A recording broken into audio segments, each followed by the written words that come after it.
Maravilha. Pessoal, muito obrigado, tá, Márcio? Nós somos fãs da Gebana aí, a gente acompanha o trabalho fantástico que vocês têm feito.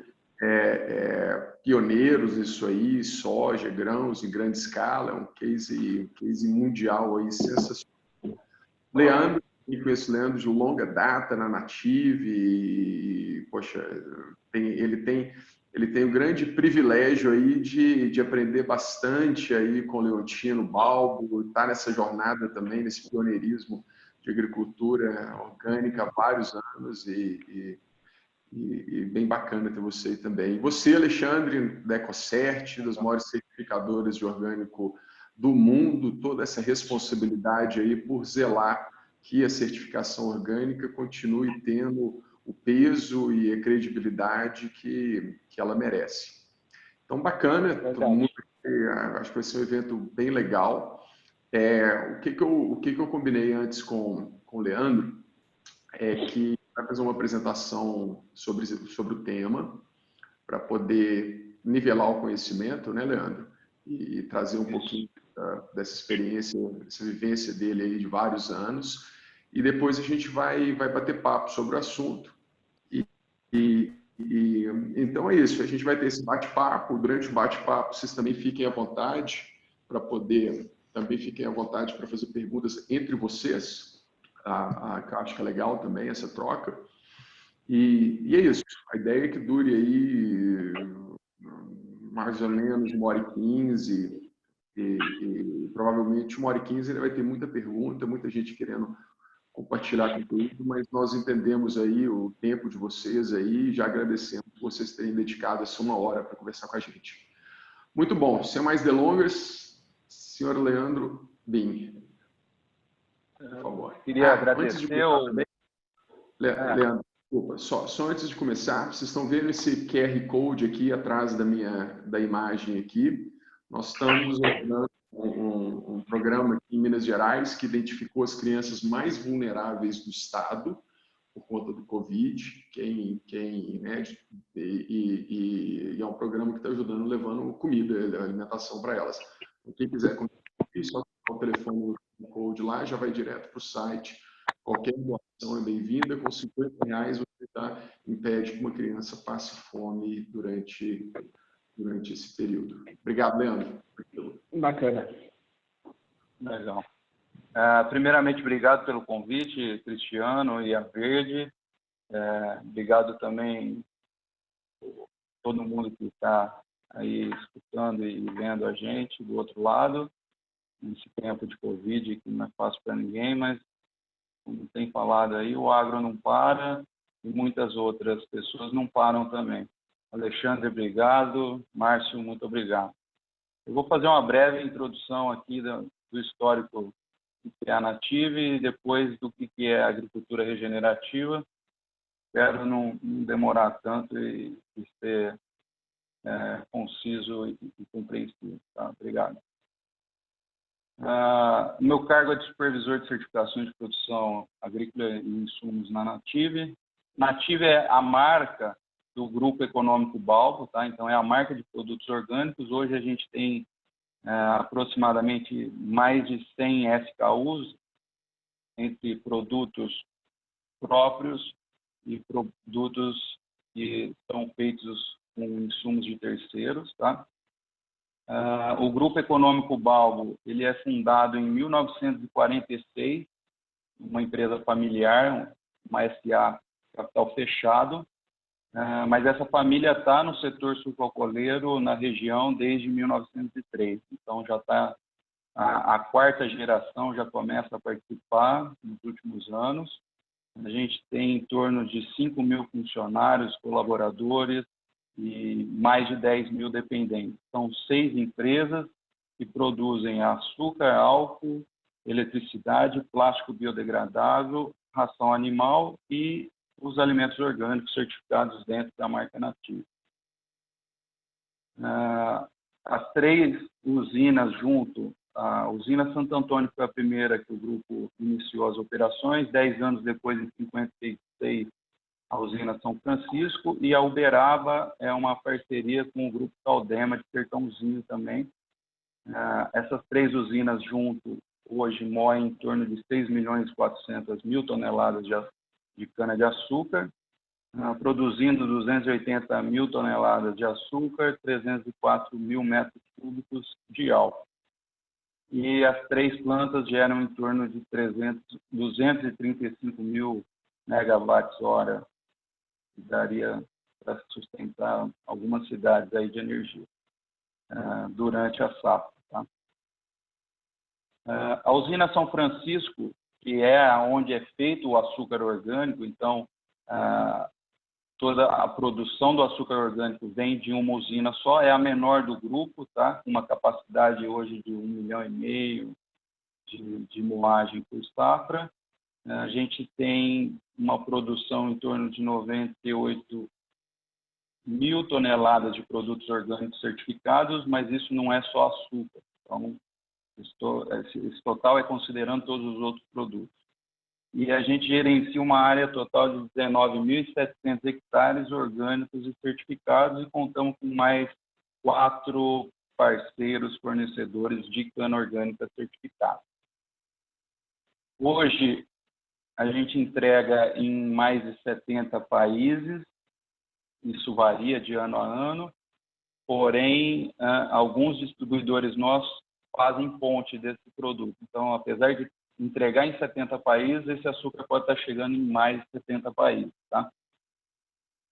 Para alcançar isso, a gente tem, acho que saiu aqui, a gente tem que atender aos padrões de certificação orgânica para os países que já têm esse padrão oficial do país, e quando não, a gente se utiliza de outros padrões já reconhecidos. Tá?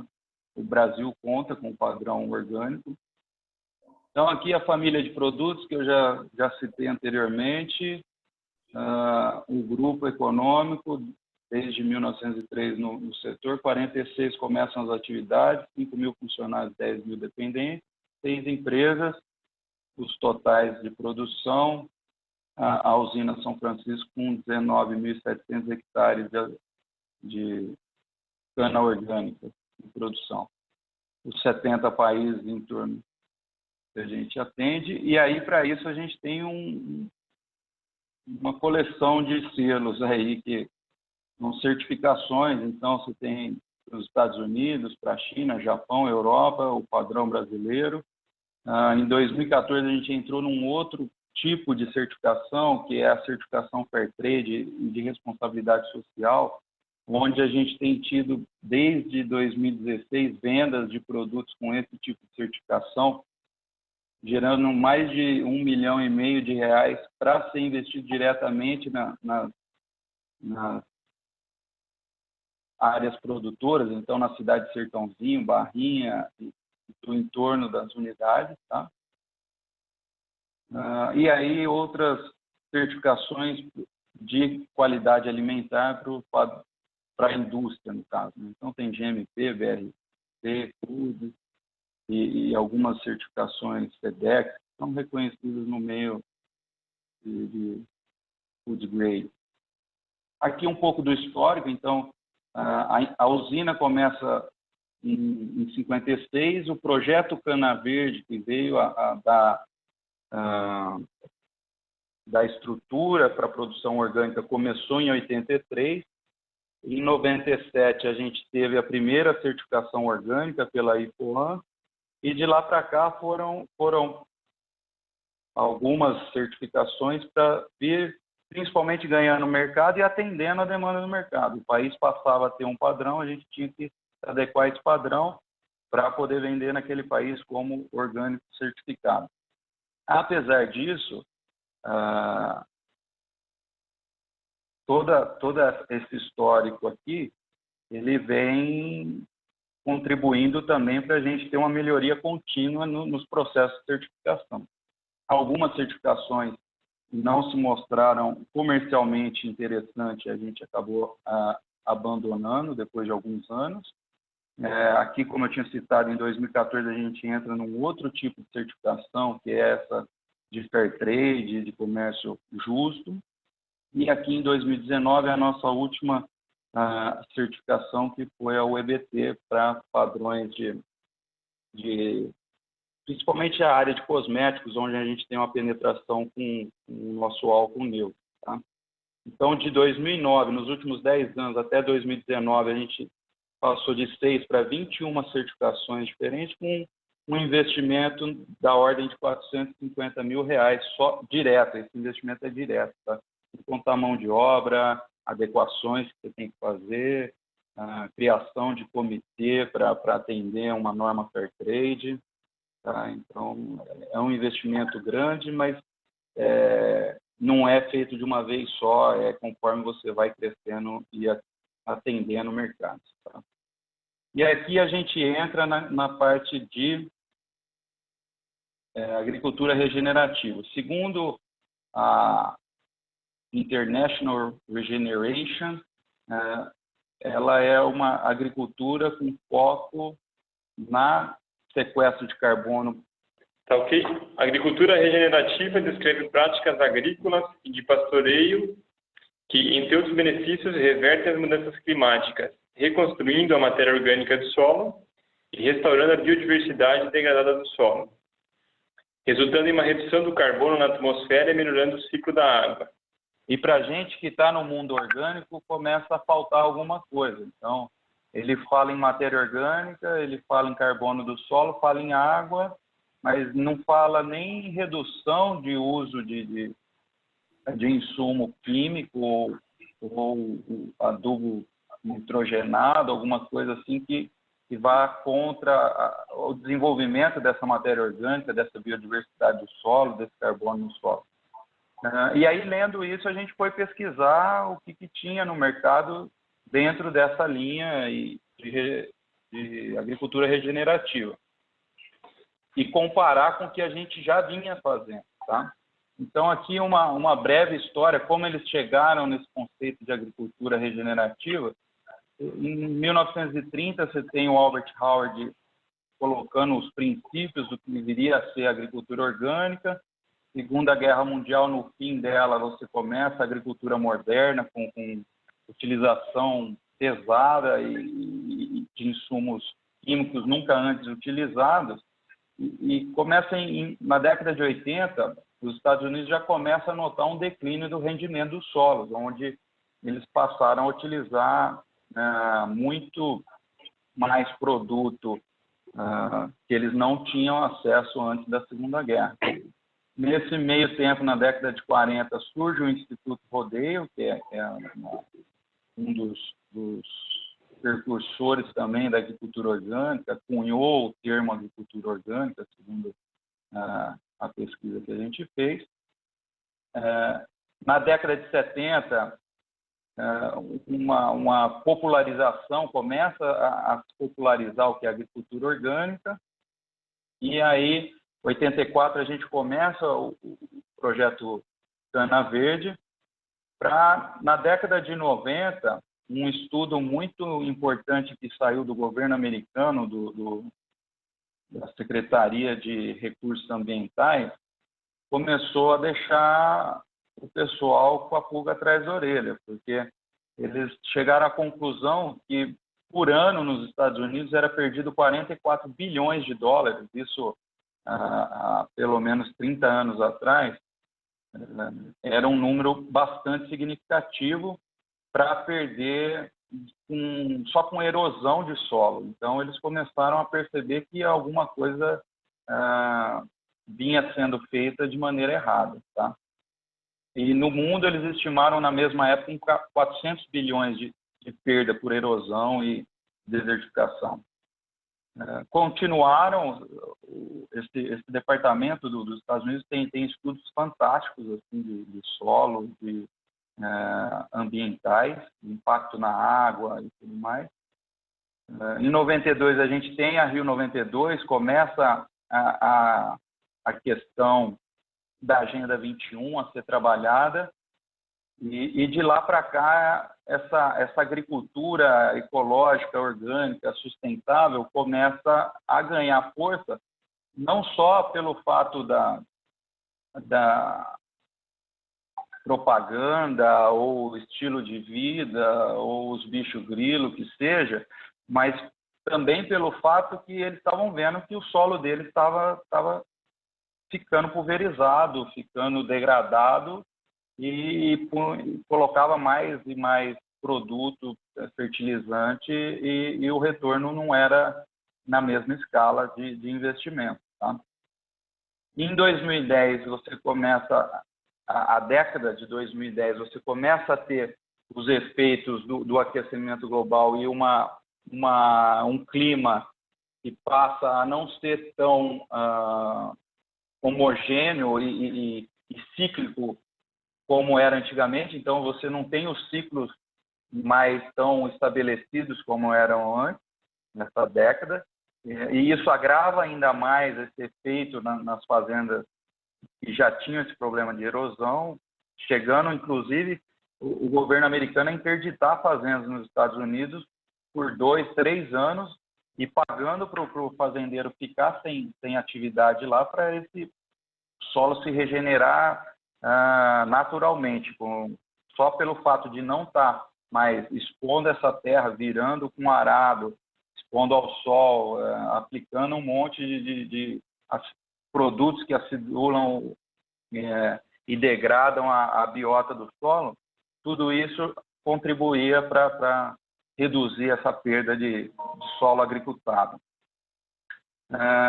E aí você começa a entrar no final da década passada, 2018, o Rodale Institute começa a ver que só orgânico, do jeito que era feito nos Estados Unidos, também não iria responder por muito tempo, porque lá era feita uma agricultura orgânica de substituição, onde você deixa de aplicar um adubo químico, mas aplica uma dose insana de adubo orgânico. Então, isso daí também não era inteligente, e por isso, e por outros fatores que talvez depois o Alexandre pode contribuir, eles criaram a ROC, né, que é a Regenerative Organic Certified, que seria uma certificação agrícola regenerativa e orgânica.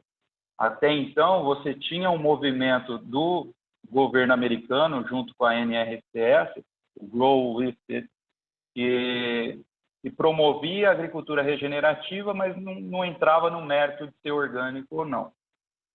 Então, foi aí que a gente também começou a perceber que o que a gente vinha fazendo na usina São Francisco e com a marca Native estava muito aderente ao que seria essa agricultura regenerativa orgânica, mas não fazia sentido para o que o governo americano dizia que era agricultura regenerativa. Em 2019, grandes empresas, grandes players e consumidores de insumos, como a General Mills, Unilever, Nestlé, Danone, se uniram e fundaram o movimento OP2B, One Planet to Biodiversity. E nesse movimento, um dos 4 pilares dele é a agricultura regenerativa. A gente começou a participar, viu que era interessante, porém a agricultura regenerativa que eles estavam, num primeiro momento, suportando e apoiando, talvez não seria essa agricultura orgânica regenerativa. Então, a gente decidiu por não continuar por enquanto, mas só para ter uma ideia, a meta da General Mills para esse tipo de agricultura é atingir 1 milhão de acres até 2030. Quer dizer, daqui 10 anos, eles querem 1 milhão de acres certificados como agricultura regenerativa. Agora, qual agricultura regenerativa que eles vão aceitar para fornecer para eles, que a gente não sabe. Tá? Isso aqui é um pouco do histórico e como chegou... Leandro, não estamos te ouvindo, não. Enquanto o Leandro olha lá o microfone dele, o que aconteceu, Alexandre e Márcio, vocês têm algum comentário até agora? Alguma coisa que vocês gostariam de falar sobre essa evolução aí das regulamentações? E aí, Leandro, assim que seu microfone funcionar, volta no circuito, combinado? Então, eu acho que assim, o curioso nessa questão desse protocolo, né, e o que transparece, e a gente aqui do lado da certificação, né, com algumas décadas assim, de experiência nesse negócio, a gente vê que existe não sei se a gente pode chamar de evolução, mas um entendimento, né, dessas novas práticas, tanto produtivas, né, quanto de mercado, né? Então, muitas vezes você tem novos procedimentos, novas práticas, que são puxadas por uma questão de uma inovação no campo, né, que dá uma nova forma, uma nova abordagem de se produzir, ou mesmo por uma percepção nova do mercado. Então, o que é isso? É o consumidor que, por diversos fatores, ele está exposto a novas informações e ele começa a pedir um novo tipo de postura, né, dentro dessa gama de possíveis modos de se produzir. O que, talvez o Márcio também possa corroborar isso, o que transparece, né, para a gente é que de alguns anos para cá, eu diria mais do que 5 anos, com certeza, começa a ficar muito forte, muito evidente um pano de fundo da sustentabilidade, né? Então, assim, como que esses requisitos, essas pré-condições da sustentabilidade, né, dentro de cadeias produtivas, como que a gente tem qual que é essa nova leitura, né? Como que isso chega na ponta, no método, no jeito de se produzir, tá? Então eu vejo não só a parte da agricultura regenerativa, né, que está muito em linha, por sinal, quando tem o elemento do solo como elemento central, né, que já vem de uma preocupação da agricultura orgânica, que, por sua vez, vem lá da biodinâmica, né? Isso a gente está falando de 4 décadas de produção, mas são entendimentos, né, e vão se somando. Então, a gente entende que agora, nesse momento, né, nesse atual panorama, quando a gente fala muito do clima e as mudanças climáticas, né, eu acho que está muito em linha quando se fala da agricultura regenerativa ou outros selos. Por exemplo, a Ecoseg tem uma certificação que o Leandro mencionou ali. Você quer finalizar, então, a apresentação e eu recomeço depois? Vocês que sabem, fica a critério de vocês. Vai lá, Leandro. Termina a apresentação, por favor. Enquanto estava reconectando, eu e o Alexandre estava comentando um pouquinho da parte lá da diferença entre o orgânico e o regenerativo. Você já estava falando das críticas lá ao sistema, já estava lá quando vocês saíram saíram da organização, que vocês não concordavam, já estava mais na frente lá. Tá. Bom, mas finalizando só esse slide aí, a questão que os grandes começaram a olhar para essa agricultura regenerativa e vão começar a exigir isso daí adiante. Isso é inevitável. Se eles assinaram um acordo desse e estão alinhados, é questão de tempo, tá? E aí a gente fez uma matriz de avaliação no que cada um das chamadas agriculturas regenerativas teriam em comparação ao que a gente estava fazendo. Então, o básico que está na definição de agricultura regenerativa, ok, todo mundo estava fazendo, mas tinha algumas peculiaridades de cada um.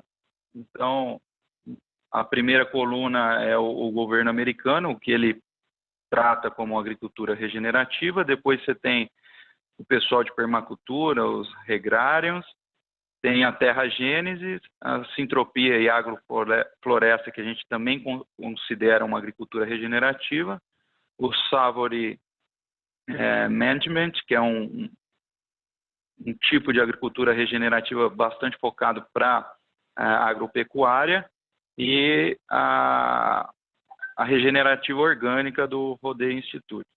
E aí você começa a ver que tem alguns pontos que para a gente era importante. Então, a certificação de terceira parte hoje, ela começa a ocorrer só pro critério do regenerativa e orgânica, a ROC só, do Instituto Rodeio. Eles têm 21 fazendas lá em certificação e já tem um modelo para começar a fazer auditoria. Provavelmente é a que vai sair na frente no mercado e as outras demais não têm.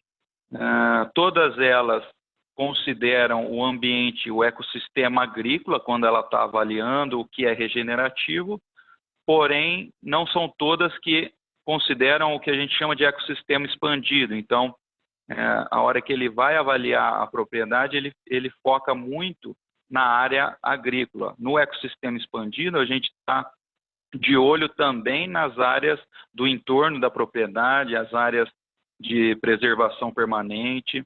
Então, isso a gente coloca como um ponto não a favor de um desses sistemas.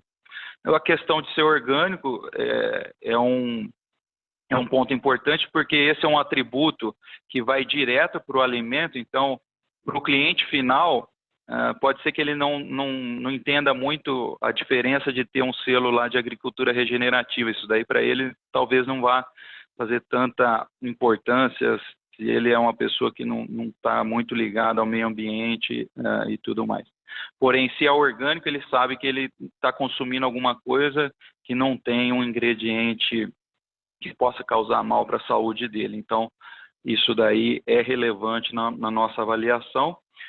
E a questão de ser escalável para o volume e para ter um impacto real que a agricultura precisa causar para esse fato do aquecimento global, ele precisa ser escalável, o modelo precisa ser escalável, tá? Então, isso também a gente leva bastante em conta na hora de avaliar.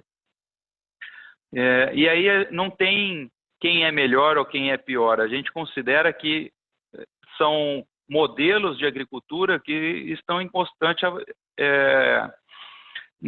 desenvolvimento, em constante evolução. E o desafio está para todos, entendeu? Você vê um gráfico onde a temperatura realmente está aumentando, você vê uma produtividade agrícola que aumenta, porém a produtividade chamada econômica não acompanha esse aumento de produtividade, então também fica esmagada a margem para quem está fazendo só o feijão com arroz. A gente tem que ir atrás de evoluir o nosso manejo. Então, por conta disso, e agregado a isso, começam a aparecer tecnologias que a gente nunca imaginou que teria.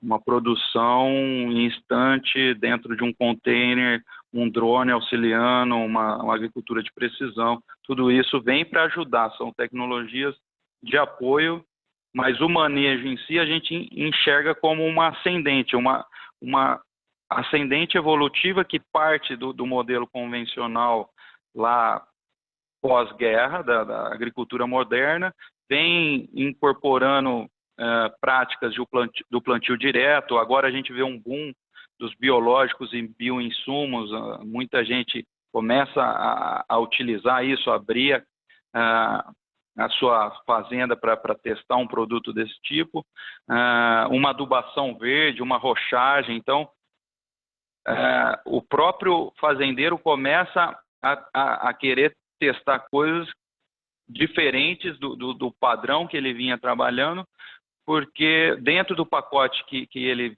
estava acostumado, a produtividade ou começa a estagnar ou o preço é inviável, ele quase que paga para trabalhar. E aí você tem uma agricultura regenerativa segundo o modelo americano, onde ainda é permitido o uso de alguns agroquímicos, e mais acima a gente considera a permacultura, a biodinâmica, a sintropia, porém com o desafio de ser escalável. Então isso funciona, a gente enxerga bem até 50 hectares. A partir disso, talvez o custo de mão de obra, a mecanização começa a deixar inviável essa operação nesse modelo, e você tem parte para a agricultura orgânica e a regenerativa certificada. E aí, o que a gente pratica aqui hoje, a gente chama de agricultura revitalizadora de ecossistemas, e a ideia talvez é tornar isso uma certificação ou não, mas já tem uma empresa chamada Agrofortes que ela começa a fazer consultoria para esse modelo de agricultura que a gente vem desenvolvendo aqui. Era isso que eu tinha para falar. Desculpe se eu atrasei os problemas de tecnologia. Obrigado. Foi ótimo, Leandro. Muito obrigado. Isso é um gato do mato? Que bichinho é esse aí? Esse é o cachorro do mato. Cachorro do mato. Bacana, bacana. Muito bom, Alexandre. Você quer continuar o que você estava falando e a gente segue a partir daí? Oi, Cristiano. Pode ser. Leandro. Eu vou rapidamente, só para concluir ali o... Ok, Alexandre. Leandro, sua tela está compartilhada ainda. Se você descompartilhar a tela, Opa. por mais que a gente tenha gostado lá do cachorro do mato. Muito bom, muito bom. Vai lá, Alexandre, segue por gentileza. Tá. Não, eu vou rapidamente, obrigado, Leandro, pela exposição, acho que ficou bem claro, assim, essa evolução, né, e eu tinha feito algumas leituras até para participar aí da conversa, e o que me chama a atenção, né, alguns pontos, assim, bem objetivos. Primeiro que, de fato, eu concordo quando você fala que não é um modelo sobrepondo o outro ou incorporando um outro, né? São experiências que elas podem vir, seja por uma demanda de consumidor ou do mercado, ou por causa de uma nova tecnologia, ou muitas vezes uma dificuldade, né? Um desafio encontrado no campo, e aí você te empurra para outras percepções, né? O segundo ponto que eu acho interessante dentro dessa visão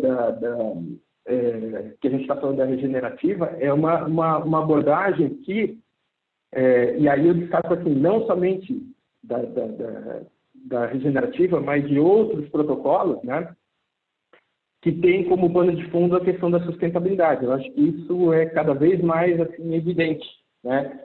A Ecocert, por exemplo, enquanto certificadora, ela tem sentido e trabalhado, né, essa questão. E de 10 anos para cá, tem muito um direcionamento muito forte na questão da sustentabilidade. Porque a gente entende que realmente existem problemas, existem desafios.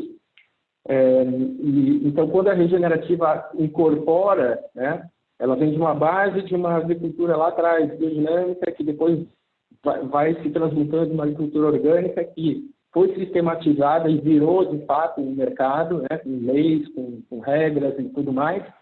E com as suas técnicas, né, dinâmicas de manejo, a gente começa a ver fortemente, né, por exemplo, a introdução desse elemento de carbono. Então, se junta a uma prática que está ocorrendo, se junta essa preocupação, vamos dizer assim. Então, o que eu vejo é isso, é que não necessariamente um modelo vai sobrepor o outro, mas são vários modelos, né? Por exemplo, a certificação de comércio justo, né? que a Ecocert tem, um selo bem forte, por sinal, o que a gente nota é que ela tem, de 2 anos para cá, ela tem tido uma procura muito grande, né? E por definição, ela é uma certificação, ela é um produto de como se diz, de transações. Antigamente se falava Norte-Sul, mas de exportação, né? Que você tem uma cadeia produtiva toda identificada, então você tem um importador no interior da Alemanha que quer ter certeza que está comprando e que não está desmatando, né, alguma região aqui no interior do Brasil, ou que não existe, ou que não está financiando, entre aspas, a exploração de mão de obra, né? Por exemplo, a certificação que a gente faz de comércio justo, ela tem 2 possibilidades. Ela tem o Fair Trade, que é o comércio justo, você tem lá com uma base orgânica, né, de produção orgânica, ou o For Life, por exemplo, que entende que existe aquelas empresas que ainda, ou produtores que não estão naquele estágio, né, mas que podem caminhar para isso. Então, eu acho que é salutar esse tipo não é nenhuma novidade, né, mas assim, essas evoluções, ou isso que está aparecendo, né, existe também, a gente sabe, uma percepção dos grandes players, né? Então, a gente fala em cadeias varejistas grandes, Walmart, Whole Foods e as próprias empresas que você falou, né? Aí estou falando de marcas transnacionais que começam a abraçar, em maior ou menor grau, esses tipos de produções e de tentativas, né? Muito provavelmente também puxado por uma parte de consumo, do consumidor, né? Então eu vejo eu acho que é muito salutar assim, o que a gente está vendo, porque são discussões que, no meu entendimento, visam melhorar, né, as condições de todos que estão participando dessa cadeia, seja lá do produtor, do fornecedor de insumos, né, da empresa que tá gerenciando isso, até chegar na ponta.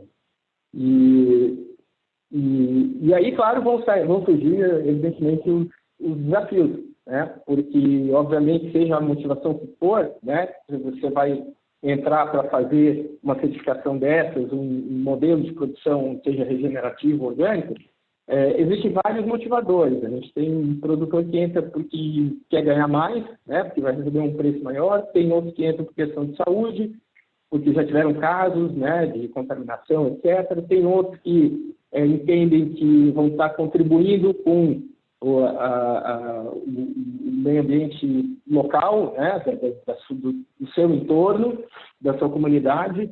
Então, as motivações são várias, mas, de fato, o que vai acontecer? Você vai ter desafios, né, como você colocou, porque não é uma abordagem unilateral. A gente não vê só, quando a gente vai ver esses modelos, né, você não vai ver só o modelo, você tem que ser minimamente, aí volta na questão da sustentabilidade, ele tem que ser minimamente sustentável. Sustentável quer dizer o quê? Você precisa ganhar dinheiro com isso, porque senão ele vai morrer, né? É um sistema fadado a não continuar, a não crescer. Precisa ter solução tecnológica, então se é uma questão muito complexa, né? E que só funciona no conceito, na prática você não vai ter meios para que aquilo também seja sustentável, né? E tem que ter mercado consumidor. E não adianta também a gente colocar todos os esforços, fazer uma coisa super um produto sustentável, o affordable, né, que as pessoas consigam comprar, que não seja muito caro e que tenha público para isso. E aí, só para finalizar, eu acho que é importante também a questão da informação, né? Quando a gente fala, eu acho que é fundamental, assim, de todos os lados, e a gente sempre tenta, assim, um esforço bem grande, dar a nossa contribuição naquilo que a gente pode, obviamente, né? De disseminar essas informações, né? As práticas, por exemplo, tem muita gente, né, para ficar no âmbito do orgânico, que tem noções básicas, né? Que sai na rua, assim, as pessoas ainda não têm aquela noção que um orgânico, por exemplo, não é só não ter um produto com insumos de síntese química, mas também existe toda uma preservação do bem-estar animal, né? Uma diversificação da flora e da fauna, né? Então, os bichinhos aí atrás do Leandro para mostrar, né? Então, é um aspecto muito mais, assim, são visões muito mais multifacetadas, né? Então, a gente não são meios, métodos de produção que você olha unilateralmente e diz, não, agora aqui vamos tratar da produtividade, ou vamos atender aquele consumidor que... Não, é o conjunto dessas discussões que estão postas, né, desses itens, dessas abordagens que vão fazer esses sistemas evoluírem enfim, criarem um progresso e serem sustentáveis. Né? É isso aí. Obrigado, Alexandre. Márcio, conta pra gente um pouquinho aí sobre a Gebana, sensacional o que vocês fazem no Paraná. E aí, acho que além de você contar um pouquinho sobre a Gebana, seria interessante se você já emendasse também e respondesse uma das perguntas que chegaram aqui para a gente, uma pergunta do professor Walter Casarinho. A pergunta dele é o seguinte: se você considera que a agricultura regenerativa ou orgânica podem produzir alimento suficiente para a população projetada de 10 bilhões de pessoas em 2050. Fala, Márcio. Boa tarde a todos, então. Não sei se meu áudio está ligado. Meu... Perfeito. Então, primeiro agradecer o convite aí ao Cristiano e a equipe aí da Verde, né, pelo convite. Acho que os colegas também acabaram nos recomendando, digamos assim, nos indicando para participar do bate-papo, né? Então, agradeço o Bim e o Alexandre pela oportunidade também de estar com vocês aqui discutindo um pouquinho do assunto. Eu confesso que quando vi o tema, pensei, poxa, tenho que me citar um pouquinho mais, porque é uma certificação nova, um conceito, também como o Bim colocou, que vem de uns anos para cá. Eu até me surpreendeu, eu sabia do conceito, mas não sabia que já estava, inclusive, regulamentado como uma certificação nova pelo rodeio. E quando eu tive lá 3 anos, isso ainda não estava consolidado. Então, interessante poder, meio que nessa circunstância, me aprofundar um pouquinho do tema e ter uma apresentação tão boa como essa do Bim, do Leandro. Então, eu vou comentar um pouquinho sobre nós e aí espero no final conseguir comentar um pouco, não sei se responder, mas comentar a respeito do questionamento do colega. Eu vou apresentar, Cristiano, só colocar um pouco aqui o nosso blog, que ali tem o conteúdo aí também, quem quiser ir mais a fundo pode fazer. Legal, boa ideia. Então, aqui eu estou com, acho que vocês estão vendo o nosso blog, né? Conta um pouco da história. A Gebana, então, tem uma origem suíça, para dar uma resumida, vou tentar não me delongar muito, né? Acho que não é o caso, mas era um grupo de mulheres que se juntavam basicamente para fazer algumas compras e discutir alguns temas de sustentabilidade, muito relacionados à alimentação e à agricultura, de como essas famílias faziam. Então, o nome é uma junção de banana justa, né, uma contração de 2 palavras em alemão, e se refere justamente a banana justa. E veio muito disso, assim, de como a banana que vinha para a Suíça, qual era a origem dela, como ela era produzida, de que forma que era a relação de trabalho entre a fazenda e os trabalhadores, se ela tinha mais ou menos agroquímico, então como era o transporte. E aí elas colocaram isso num patamar bem interessante, mostrando que a banana que era importada de tão longe, dos trópicos, ia para a Suíça, era mais barata que a maçã local. Então, a partir disso, elas começaram a gerar uma série de discussões com os clientes, como está aí na porta, muitas vezes na rua, né, com os próprios consumidores, e trazer essa discussão do que é sustentável. Então, muitas dessas mulheres foram precursoras de conceitos de comércio justo, como o Max Havelaar, o próprio Flo, que a gente hoje também certifica, além do próprio Far for Life, que a Ecocert detém e criou essas normas de comércio justo depois. Então, surgiu a partir daí, depois isso foi tomando um pouco mais de corpo, né, em termos de movimento e de mercado, e a Gebana viu que era momento de atuar de forma um pouco mais incisiva e determinante para apoiar os grupos de produtores, tanto aqui na América quanto na África. E aí foi interessante que ela viu realmente a dificuldade de fato que era produzir, especialmente numa condição familiar, em pequenas propriedades, em países, o Brasil acaba se envolvendo, sendo parte desse cenário, né? Onde o investimento público, eu vi que o Leandro respondeu um comentário anteriormente ali, e acho que foi bem oportuno, num cenário de baixo investimento público em pesquisa de sistemas sustentáveis. Não vou nem me atrever a dizer orgânico, porque ele é ínfimo, esse investimento. E hoje, até já fazendo um paralelo, a gente vê movimento no Brasil de agricultores que estão justamente demandando isso, como é o movimento gás, aí, que já foi, inclusive, o Rogério Vieira teve, acho que aqui como um dos debatedores, que vem fazer essa demanda, assim como os orgânicos, de a gente ter um investimento, seja público ou do próprio consumidor, para que apoie essa agricultura, né? Não só realmente através do consumo, mas indiretamente com investimento público em sistemas que sejam mais sustentáveis. Então, fiz um paralelo com a atualidade, mas, enfim.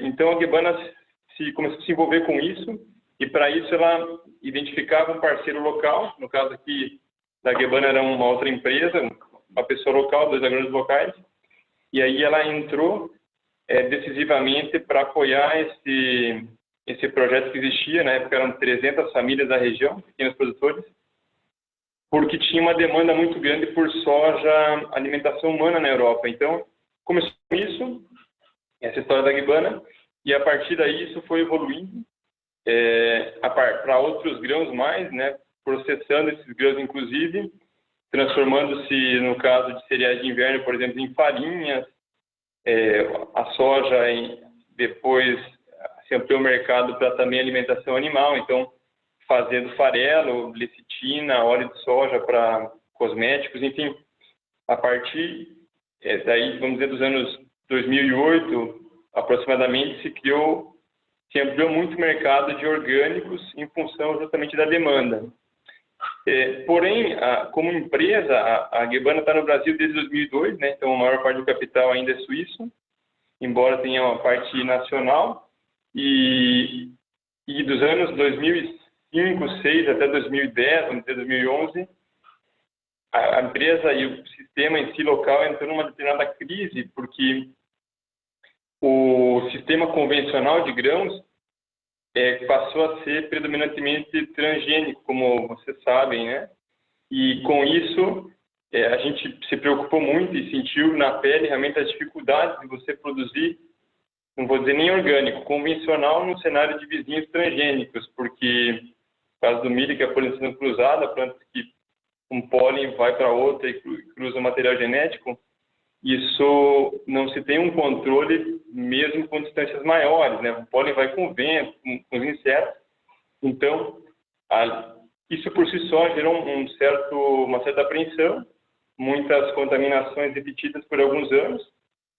E a legislação brasileira, nesse sentido, é mais rigorosa em relação às demais, europeias e norte-americanas, e não se pode ter nenhum traço. Então, isso era um problema. Como são vários produtores pequenos, para você formar um lote, você juntava, hoje ainda junta, mas antigamente era até mais, eram 40, 50 produtores para formar um lote. Então, se um contaminava um lote todo, todo aquele lote teria que ser descartado. Então, problemas aconteceram vários nesse sentido, até que a gente criou um certo know-how nisso e com um pouco mais de critérios, desde a seleção da semente, cuidados de campo, na colheita, transporte e armazém, conseguimos reduzir. Mas aí vem um segundo momento, também um cenário bastante difícil da nossa trajetória, que foi a contaminação por endosulfano, que foi um ano assim, bastante caótico, um verão muito chuvoso, e o endosulfano estava no fim da reavaliação no Brasil, pela Anvisa e pelo MAPA. E aí as indústrias, sabendo disso, acabaram desovando esse produto nas revendas. Teve um uso indiscriminado, foi um ano que mais choveu naquele histórico de 10 anos. E aí tivemos 97% das lavouras contaminadas. Então a gente descobriu isso, por coincidência, foi um ano que a gente fez muitas avaliações prévias ao recebimento, porém a análise química e mesmo de transgenia de PCR, ela demora alguns dias. Então, a gente fez a campo, por sorte a coleta, recebeu e depois, quando estava processando isso, descobriu que essa grande parte dos produtores, a grande maioria, tinha o seu produto contaminado. Então, foi um caos. Ficamos 7 para 8 meses com tudo parado, sendo pagos os produtores já, e sem poder vender a produção. Então, para nossa sorte, não digo porque a gente foi ator disso, né? conseguimos comunicar rapidamente a EcoCert. Os clientes, especialmente, fizeram um grande apoio, né? Endossaram isso e pediram para que essa contaminação fosse avaliada como um ponto negativo que não foi culpa dos produtores, e sim do cenário. Então, se determinou um teor realmente muito baixo de contaminação. E aí, enfim, tudo isso levou a se ter um aceite mínimo de uma tolerância do produto, que a partir dos anos foi se reduzindo, né, com a extinção do produto. Então, só para comentar com vocês a dificuldade que é fazer orgânico num país como o Brasil, né, com tantos agroquímicos, com uma pressão realmente de empresas do setor para vender produtos.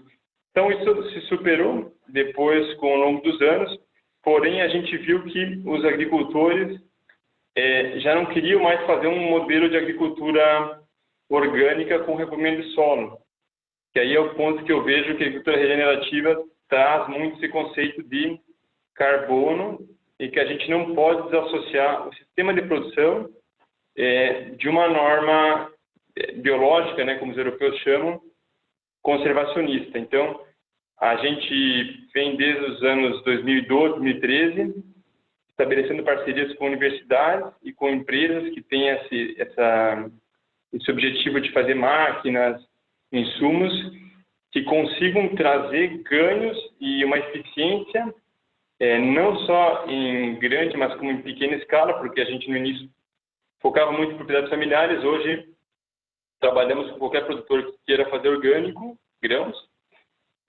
para fazer um sistema de plantio direto orgânico. Então, quando eu comecei quando eu vi o conceito a primeira vez, me chamou a atenção, mas enfim, não fui muito a fundo, mas... Márcio, está no mudo o seu microfone. Ok, apareceu a mensagem. Agora voltou? Perfeito. Então, eu achei particularmente interessante quando vi esse conceito, inclusive lá na Pensilvânia, no rodeio, porque eles mesmos, com um país com clima frio, que não é comum fazer plantio direto, tinham essa visão de que realmente a gente precisa cuidar do solo, e não cuidar só não colocando substâncias químicas, mas trabalhar com o carbono a favor, inclusive por todo o efeito ambiental que ele tem, né, negativo. Então, no Brasil, a gente vê que isso é determinante pela questão de conservação de solos. Trabalhar eu lembro até hoje, o primeiro ano de funcionário da Guibana, eu tinha feito estágio 10 anos antes de ser contratado, e quando voltei para trabalhar aqui na Guibana, me surpreendeu que vários produtores desistiram, porque foi um ano realmente, como é muito comum nos meses de setembro, outubro, muita chuva, o produtor prepara o solo, chove em cima, leva 3, 5 centímetros de solo extremamente produtivo, com muito carbono, para os rios.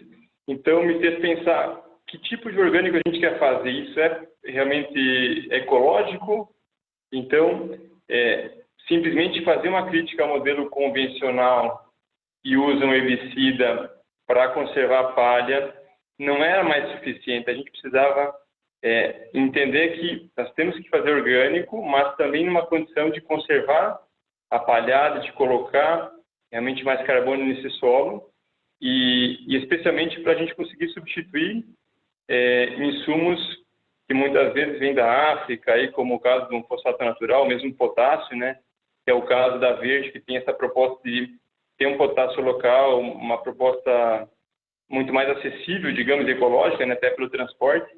Então, a gente conseguir trazer esses elementos dentro de algo que está muito consolidado, que a própria Primavera já falava há 30 anos atrás, 40, a gente viu que era o caminho. Então, fazer isso como?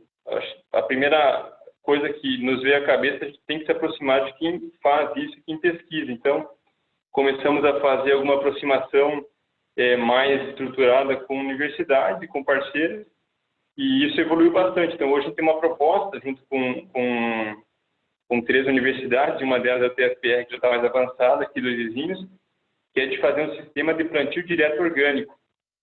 E aí eu acho legal, porque isso soma muito a um conceito que a gente, como o Alexandre também comentou, que é muito importante, de comércio justo. A agricultura regenerativa, ela traz isso, traz essa questão do carbono, da conservação do solo, como um solo ambiente vivo, que tem que estar constantemente sendo pensado para não só manter, mas melhorar a produtividade, né? Mas também trazer esses conceitos do comércio justo e da relação do trabalhador, para que isso realmente seja um ciclo que feche, né? E é algo que com os anos tem amadurecido no Brasil, né? Hoje o orgânico é consumido não apenas para quem quer comer algo sem veneno, mas também, como a Nativa explora muito bem isso e quantifica, né, esses materiais, gerando uma biodiversidade, conseguindo manter, inclusive, mamíferos dentro de um canavial, uma coisa que me impactou muito, a primeira vez que eu fui visitar a usina, né, ver que como um canavial pode ter tanta diversidade, simplesmente mudando o sistema de produção. Então, são coisas bem impactantes e a gente deveria ter uma abertura maior para a sociedade, mas nem sempre consegue estar mostrando. Então, esses eventos são bem especiais, eu acho que para isso. Então, não sei se consegui responder um pouquinho, de chegar na conclusão para atender um pouco da pergunta, mas fico à disposição também para a gente debater alguns assuntos mais específicos aí, Cristiano.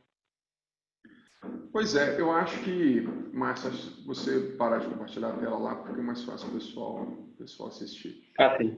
É um tema sensacional, né? Eu acho que foi muito bacana a apresentação do Leandro, traçando essa história, esse avanço nas certificações, a fala do Alexandre contextualizando isso, realidade de mercado, percepção de mercado do consumidor, foi muito bacana.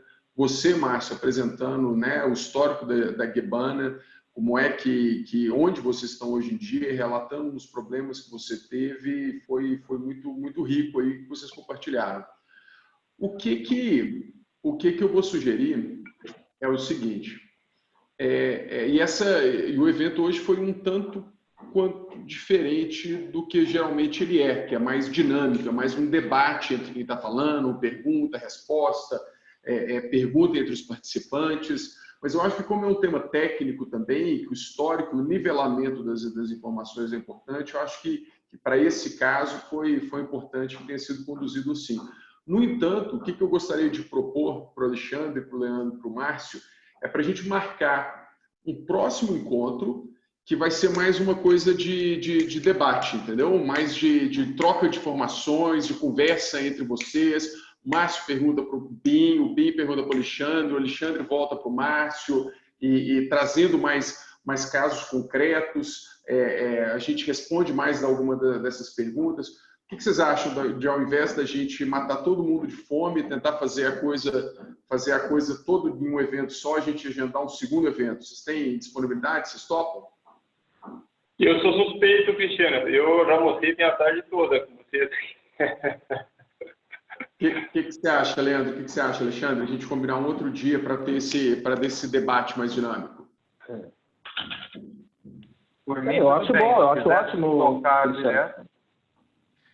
Então, o que eu vou fazer? Eu vou pedir para a Camila entrar em contato com vocês, tá? A gente já está conversando, já está 1h11.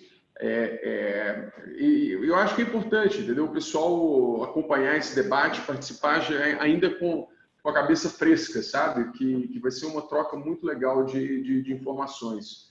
Então, a Camila vai entrar em contato com vocês, a gente vai olhar alguma outra data, e aí a proposta é essa, entendeu? De troca de informações.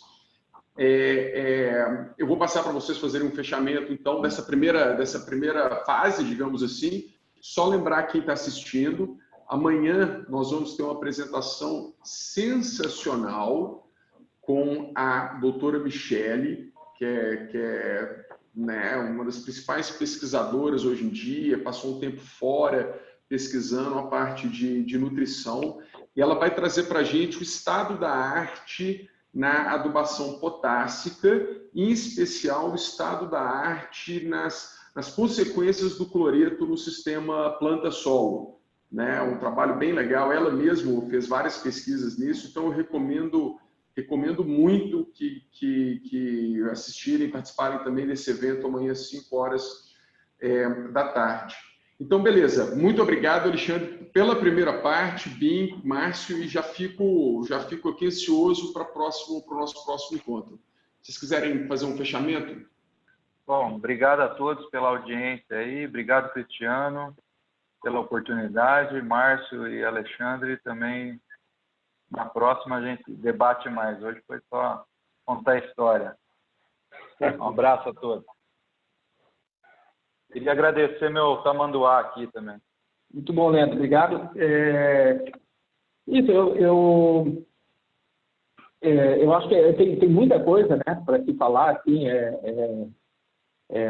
como eu falei, essas questões, elas, do meu ponto de vista, elas não são unilaterais, né? Então, você sempre vai ter multifacetado, né? Uma série de questionamentos, de questões, de ideias que a gente pode tentar trocar, enfim, evoluir, porque realmente são coisas, né? O que eu acho que faz sentido para mim, quando eu vejo essas questões aflorarem, é isso, né? O resumo da ópera é que cada vez mais eu vejo esse compasso entre produção agrícola, né, e o consumo, né, o consumo nosso, das famílias, enfim, esse modo, né, de a gente perceber a alimentação hoje, produção e alimentação, com a questão de sustentabilidade. Isso eu acho que não tem mais volta. O fato de você ter um selo A, B ou C, para mim quase que uma consequência, um reflexo, né, que vai se mostrando dessas transformações que estão acontecendo, né, de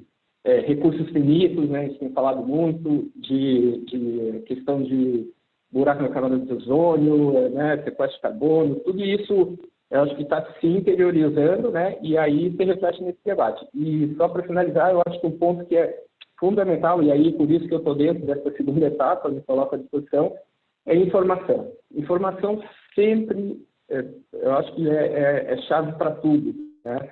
Então, para aquilo que a gente apoia, para aquilo que a gente não apoia, a gente tem que trabalhar muito, né? A gente sabe das deficiências e limitações, né, do poder público, né? A gente vê muitas vezes o esforço do MAPA mesmo, né? A questão de semanas do alimento orgânico e tal, mas a gente sabe que tem equipe limitada, recurso limitado, e o Brasil é gigantesco, né?